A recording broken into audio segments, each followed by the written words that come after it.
The root cause of the quitter isn't that you can't do 100 push-ups. You can train anybody to do that.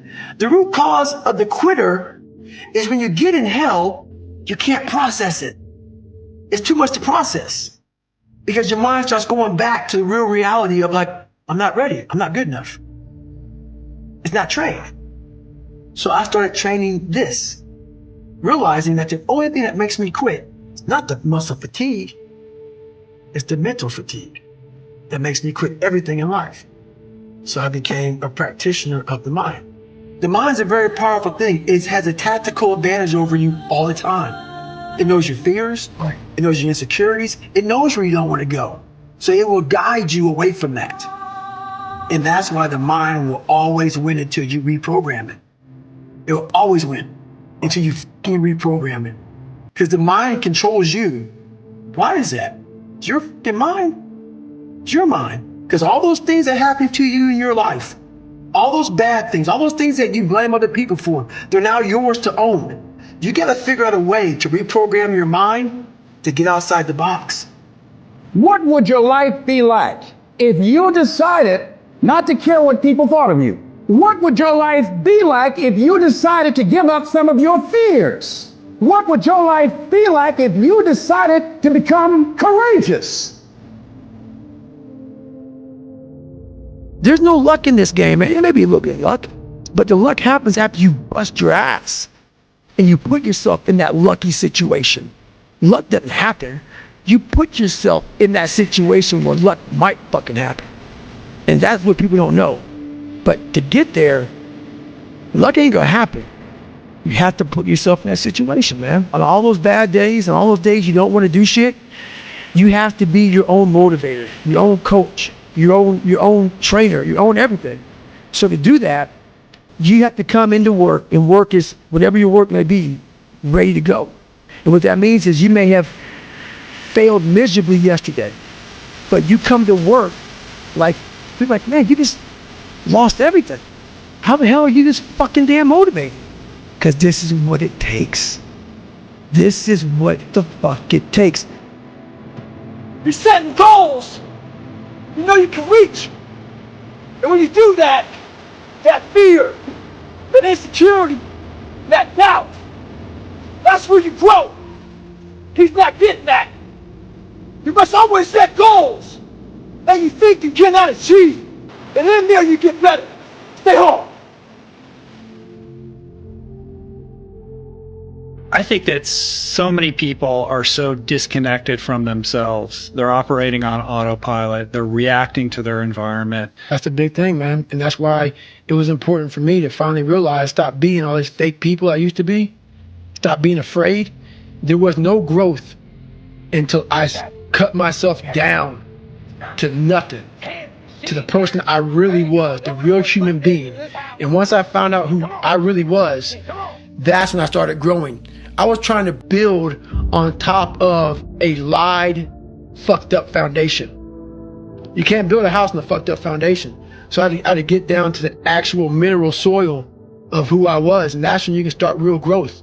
And what is the role that suffering plays in that, or the willingness to suffer? It starts to peel all those layers away, all those artificial layers away. If you're willing to suffer and go back in the grind, that internal dialogue you have with yourself when you're in misery and you're uncomfortable, it's a real, scary, unfiltered, no lying dialogue between you and yourself. And people know exactly what the fuck I'm talking about when you're in a bad spot in life and your mind is saying all kind of shit. That's who you really are. That's the real you. No Rocky Balboa moments going on up there. You're like, hey, you know, it's around 14. Let's come on, we got this. No, it's like, fuck this, I'm out of here, man. It's crazy. That's where the growth happens. When you're able to stay in that moment and talk yourself back into the suck of wherever you're going through, and you start stripping those layers away, but as you're stripping those layers away, you're building calluses over top of shit in your mind. That's where the growth starts to happen. Is when you have to force yourself to stay in it. You can't leave it. Life is one big tug of war, and you don't win that tug of war by pushing the fucking rope. You have to pull that motherfucker. And a lot of times you have to pull yourself through life, pull yourself out of bed, pull yourself out of a funk, pull yourself out of whatever the life is throwing at you to gain that confidence. Stay in the fight, stay in the war, stay in the battle, armor your mind. The only way anything gets accomplished, you gotta work hard. I can't remember what's in this paragraph to pass this test to get in the military. Read it again. Still not getting it. Read it again. But if you're not getting it, write it out. And guess what happened? I got it. I can't swim. I'm negative buoyant. Go back again. I can't swim. Go back again. Go back again. Go back again. I got it. I realize if I keep going back and going back and going back, your mind will say, okay, we're gonna figure it out, because he is not going to stop. Maybe you're a piece of shit. Maybe you want to be nobody. Maybe you're happy exactly where you are in life, because obviously you are. Maybe you don't have the determination to be somebody better than you. And if you want to live with that, I'll support you in that. But you know what? Fuck that. When the alarm goes off in the morning, you don't have to wake up. Don't wake up, don't worry about that. When you're in school, you know what? Fuck that, man. It's too hard to study. So don't study. You know what? Don't eat healthy, because you don't have to. So guess what? When you fail, don't blame your mom, don't blame your dad, don't blame teachers. Only person you have to blame is yourself.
Session and drive.